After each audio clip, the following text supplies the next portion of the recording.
Hi everyone, Dr. DeFelice here, and thank you for joining me on our third installment of our writing lab for scientific and medical writing.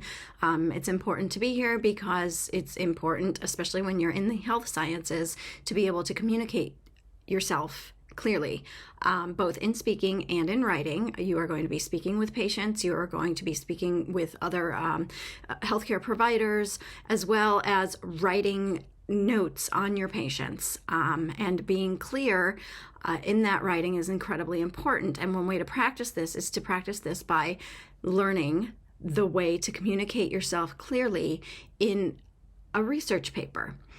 So today we are going to be talking about sentence structure. So please stick with me because this is important. Thanks.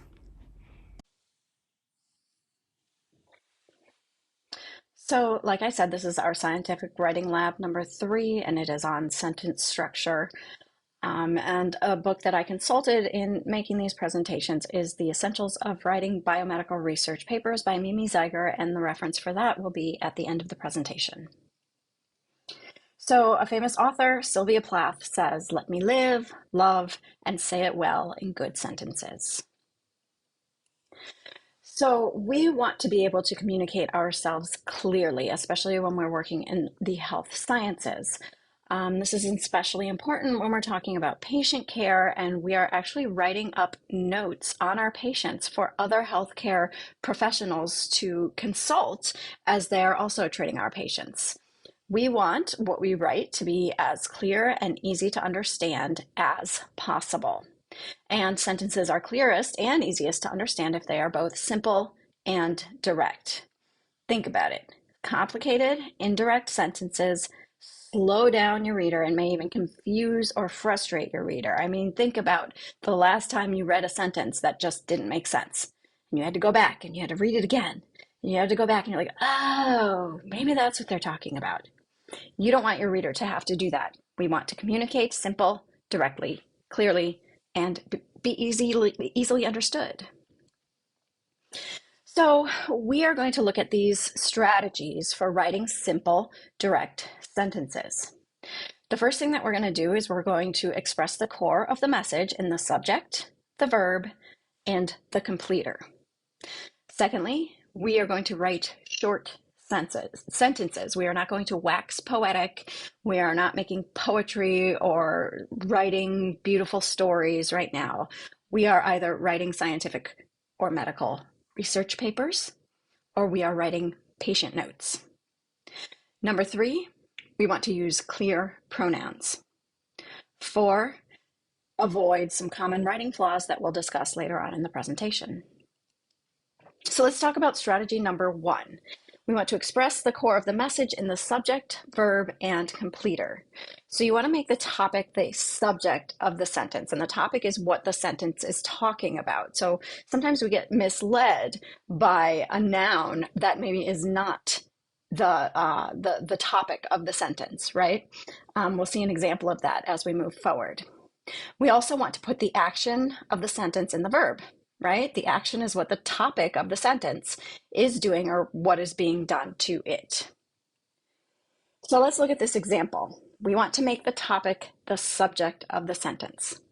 So our example says, the children with arteriovenous shunts had the shunts opened, heparin injected, and the arterial and venous sides of the shunt clamped.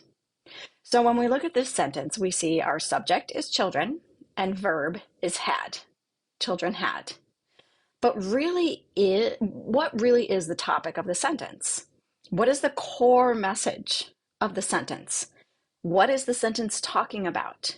Where does the actual action take place? Because children had is not what's happening in the sentence. We need to look and we see, things are happening with shunts. Things are happening with heparin. And things are happening with the sides of the shunt. So let's look at a revised sentence that makes the topic the subject of the sentence and puts the action in the verb. In the children who had arteriovenous shunts, the shunts were opened, heparin was injected, and the arterial and venous sides of the shunt were clamped. So that is a very clear picture of what was going on at the time. And like I said before, you're going to put the action in the verb and try, even though it's incredibly difficult in scientific writing, especially, try to put the verb close to the start of the sentence, because sometimes we have the subject and then it's separated by a clause and then the verb comes and then we forget what we're talking about. So keeping the subject and the verb close together and keeping the action close to the front of the sentence helps your reader understand. And so let's look at some examples and some revisions. So an example is an increase in heart rate occurred. Okay. A simpler, more direct way to write that sentence in the revision is heart rate increased. Done. You've got your subject, your verb. That's what's happening. Another example, inhibition of response to stimulus was observed. Well, how about response to stimulus was inhibited? Because that's what we're really talking about. The next example, the new drug caused a decrease in heart rate. How about the new drug decreased heart rate? These are much simpler to understand. They put the action in the verb and they really focus on making the topic the subject of the sentence.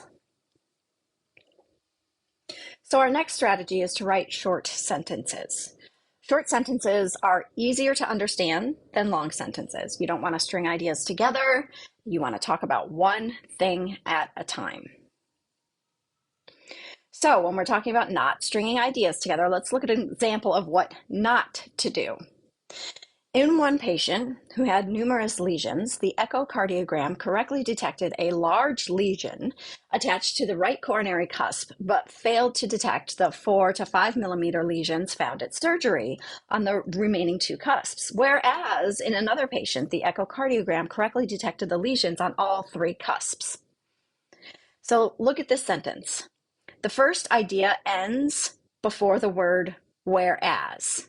Okay, that first idea is talking about one patient who had numerous lesions. The second idea then, after the whereas, belongs in a separate sentence. And if you look at the very first sentence, we can also break that one into before the word but. So, simple sentences, don't string ideas together. Revised sentences for this example are, in one patient who had numerous, sorry, I can't speak. In one patient who had numerous lesions, the echocardiogram correctly detected a large lesion attached to the right coronary cusp, period. That's one sentence, one idea. The next idea. It failed to detect the 4 to 5 millimeter lesions found at surgery on the remaining 2 cusps. That's our second idea. The third idea, however, in another patient, the echocardiogram correctly detected lesions on all 3 cusps. Simple, direct, and easy to understand. Also, we want to talk about only one thing at a time. So let's look at our example of what not to do. The example says, to study the mechanisms involved in the beneficial effects of hydralazine on ventricular function in patients who have chronic aortic insufficiency, a radionuclide assessment of ventricular function was performed in 15 patients with pure aortic insufficiency, functional capacity 1 or 2, at rest and during supine exercise. Okay, let's see if we can talk about one thing at a time. So let's look at our revised sentences.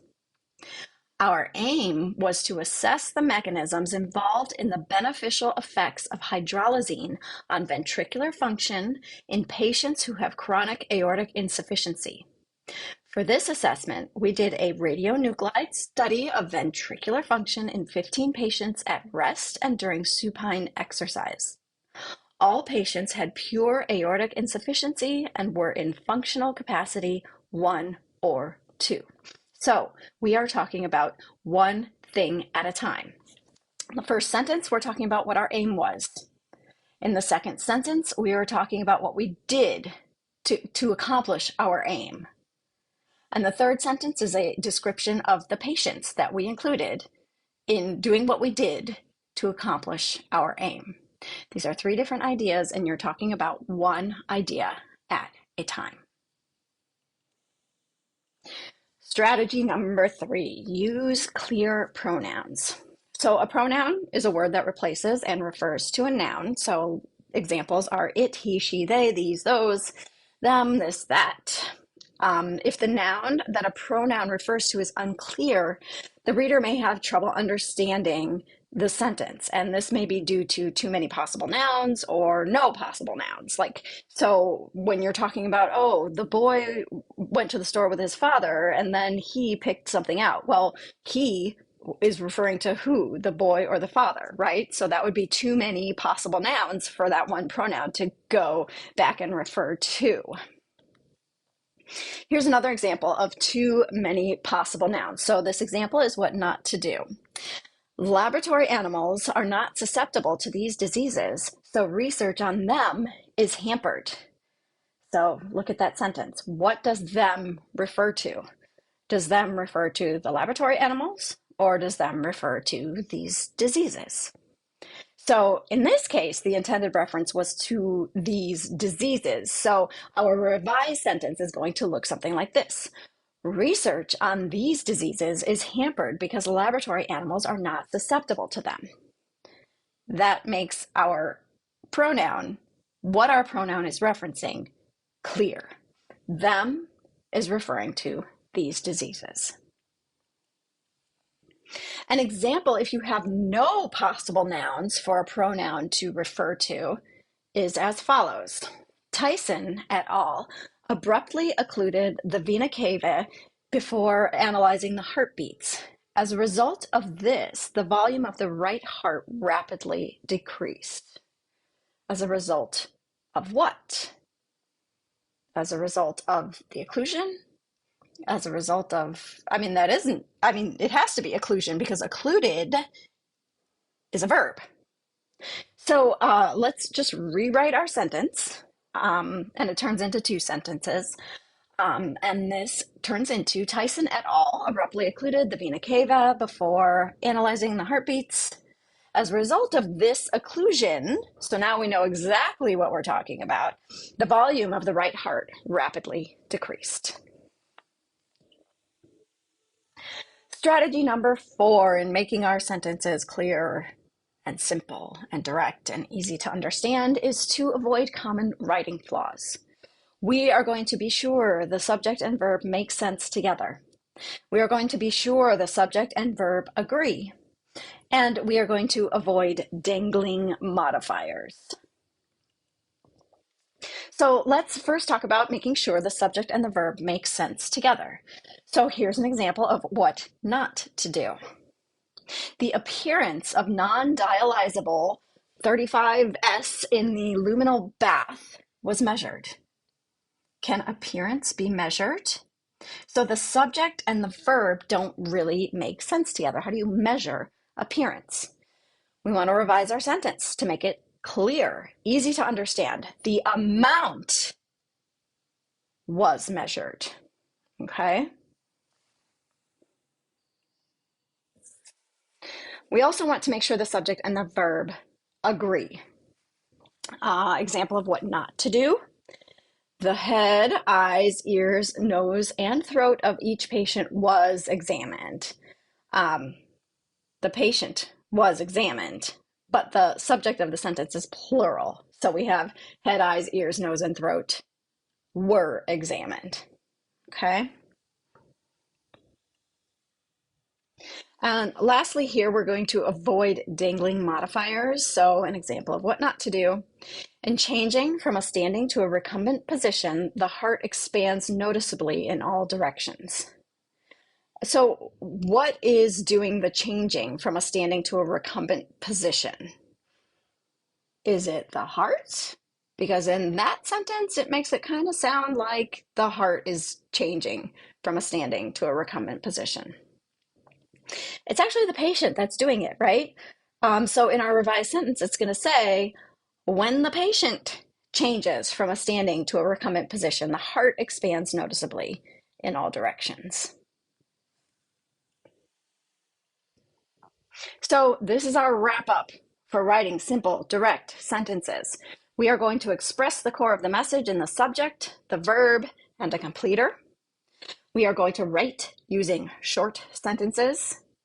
We're going to use clear pronouns, and we are going to avoid those common writing flaws that we discussed.